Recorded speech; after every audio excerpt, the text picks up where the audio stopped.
Can we have the presentation on, please? Thank you. Good morning. Congratulations to the new minister, Siderokefali. So today for those that don't know me, I've been practicing insurance for the last 30-odd years. All of these years out of Cyprus. And I'm been very, very proud of doing that because I have been honored to be the chairman of the Ocean Hull Committee of IUMI. IUMI is the International Union of Marine Insurance. There you are. So allow me, I will say a few words about IUMI, that it's a professional body. It's a non-governmental authority organization. Participant countries are 42 countries. And the whole aim is and represents either international or national insurance companies. And it consider, of course, all the pertinent issues. The mission of IUMI is, if it works, is to provide timely and topical information and statistics about risk and provide also our risk expertise.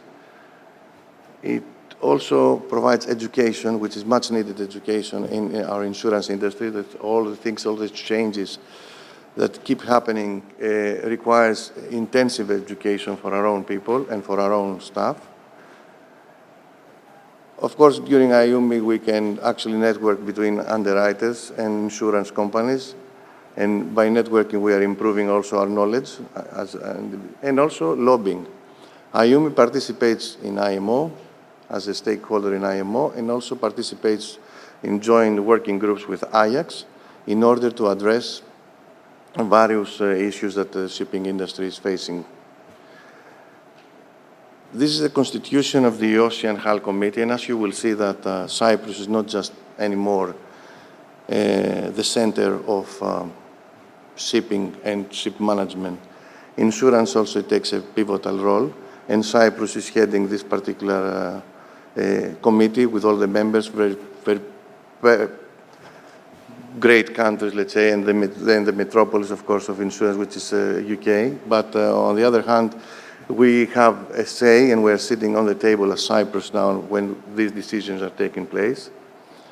So, and I will also allow me to tell you what are the current issues that we are facing in IUMI currently. The Arctic sailing, of course. Arctic sailing is something that is happening, of course, has been delayed because of the Russian. But again, there are a lot of environmental considerations about that, which we can discuss forever. The autonomous ships, of course, this is happening also. It's going to take place. We expect at the end of this decade, we will start seeing, let's say, the first autonomous vessels coming around. The whole idea there is to try to regulate together with Ajax this particular trade. We are working now with IMO also on that. And the issues that we are facing and with the issues that we need to resolve, of course, is the cybersecurity, P&I issues, of course, and the general average concerns. On the cyber risks, states are pushing more and more for this insurance to be obligatory. So we are also attempting with Ajax again, on a joint working group to have a common framework of rules, because the whole idea of all these new things taking place is that rules are not the same everywhere. So the whole idea of IUMI and Ajax and IMO together is to have at least one set of rules, at least for everything. The ESG issues, you are all very familiar with ESG, it's the catchphrase of the last couple of years. As far as for insurance is concerned, this has taken place following the United Nations principles for sustainable insurance, and which encourages and basically tells to the insurers to embrace in all their decision-making ESG policies, to work together with our clients in order, let's say, to raise the awareness and managing risk on a sustainable manner, work together, of course, with governments and regulators in order to develop the necessary framework, and also in our operation to demonstrate in a transparent way and in an accountable way of how we are supporting the ESG. ESG, in order, let's say, the first effort as HAL underwriters is the Poseidon Principles for Marine Insurance, which was launched in December 2021. It's a framework that where we as underwriters, we are calculating the trajectories, let's say, the trajectory of going to 2050 to 50% reduction of the greenhouse gas emissions. And also we are calculating a trajectory of having zero CO2 emissions by 2050. ESG is not just environment, it's also, as Mr. Hamacho said, bribery and corruption is something that we need to address. Illegal fishing, for example, plastic litters, seafarers' welfare, ships recycling, and livestock transportation. The other one is the fuels, of course, the decarbonization. Here I will not bother you with the fuels or anything. The only thing that I will tell you is that IUMI is pushing for refineries to be held also accountable when they are delivering their bunkers to owners. It's not the fault of the owner or the charterers it's also the refiners that have to be part of this responsibility, let's say, circle. Low pressure fuel system, which is 1/3 of the engine fires. This is something that we are addressing. Port of refuge, again, it's a topic that a lot of time we have seen in headlines that ships, when in distress, they're not allowed in certain ports. We are also working on this particular framework with IMO to improve that framework. The safety of container ships, post-pandemic, we have seen a fairly big increase in fires on containers.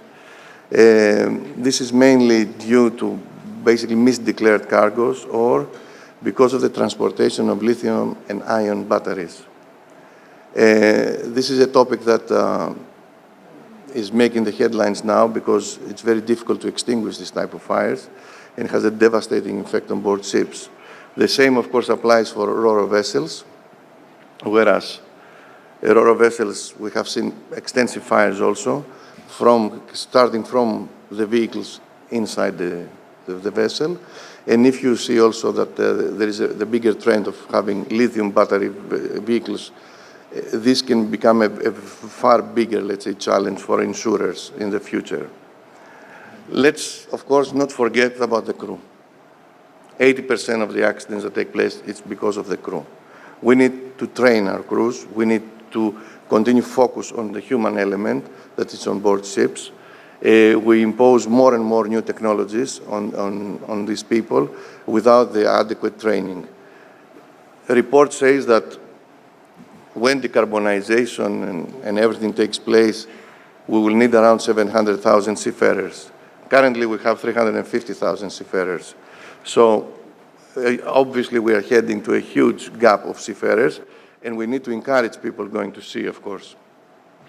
Post-pandemic now, as far as HAL underwriting is concerned, it was a very good year because there was no claims. Vessels were not going anywhere, so the engines weren't working, we didn't have much collision, so it was very good. We saw the lowest possible figures on claims during pandemic. However, of course, this has lasted only for a couple of years. Now we witness a similar number of claims as industry. However, one of the impact of pandemic was the inflation. So claims have become more expensive. And also, because we had the inability to survey the ships, more and more, let's say, claims from that particular period is being recorded now in our books. So that was the most notable thing we had during pandemic as HAL underwriters is concerned. Turning now to the war in Ukraine, I will tell you that the market was not prepared for that war. And it was wrong not to be prepared, the market, because this is not the first time that this happened. It happened in the crisis in Suez back in 1957, 60, yes, 50, if it works, I think, yeah, 57. And also it happened in the Iran-Iraq war. For example, in the Iran-Iraq war, the moment the war broke up, we had 73, 75 vessels being immediately stranded. And during the war, another 200 vessels became casualties, leading to $1 billion claims back in the day, which is 40-odd years ago. So this is not something new. Currently, the hull claims, at least, for in the region, is close to $500 million. The market, even though it got caught by surprise, in a sense, on the other hand, it has given a warning. Lloyd's had given us warnings back into the 21st of April 2021. They have given the first warnings from Lloyd's that something is happening, because if you recall, the Russians were holding almost 70% of the Black Sea for military exercises and blocking basically all the ports from Ukraine. On the other hand, insurance acted, and marine insurance and Lloyd's basically acted very promptly and helped the grain corridor to take place. They insured the grain corridor, and this made possible for a lot of ships to manage to go out, to escape basically from this particular situation. Currently, there is close to 80 vessels stranded in the area. All of them have been declared CTL. CTL is a constructive total loss because they have been stranded more than 12 months. The market there reacted fairly intelligently, in a sense that owners got compensated for the fair value of the vessel, minus, let's say, whatever scrap value. There is interest of buying these particular ships. The trouble area is going to be the cargo, because there's a lot of cargo stranded there, and because now owners, they don't have a financial interest anymore, makes it even more difficult for them to recover. Sanctions. Exactly this. That's our daily job as underwriters. This is extremely burdensome for every single underwriter. The daily job of an underwriter used to be an inquiry from a broker. That's it. Now we have to start running via compliances, at least for a couple of days, to wait for the compliance to give us the go-ahead to quote a vessel. And this is not over. Then we have, when there is a claim, when paying a claim, we need again to run exactly the same checks in order to fulfill our duty to our assureds, let's say, by paying our claims. It's a problem. Personally, I don't see any benefit. People are, it's in our micro world here that sanctions are something. Outside the sanctioned countries, trade is booming, as it seems. And for me, it's who's benefiting out of that? The benefit comes from rogue states, of course, and also the dark fleet. The dark fleet, I think, in my view, is a direct consequence of sanctions. Gives enough motive to people, let's say, to become illegal, to have substandard vessels without classifications, without P&I covers, without hull covers.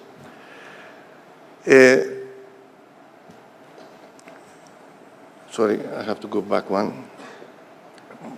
This is a consequence, and it just happened a couple of weeks ago. 3 people are missing. The vessel is with no class, with no visible P&I, with no visible hull insurance. No Salvor, today it was in the news, no Salvor is touching this wreck. And the Malaysian government will foot the bill for this.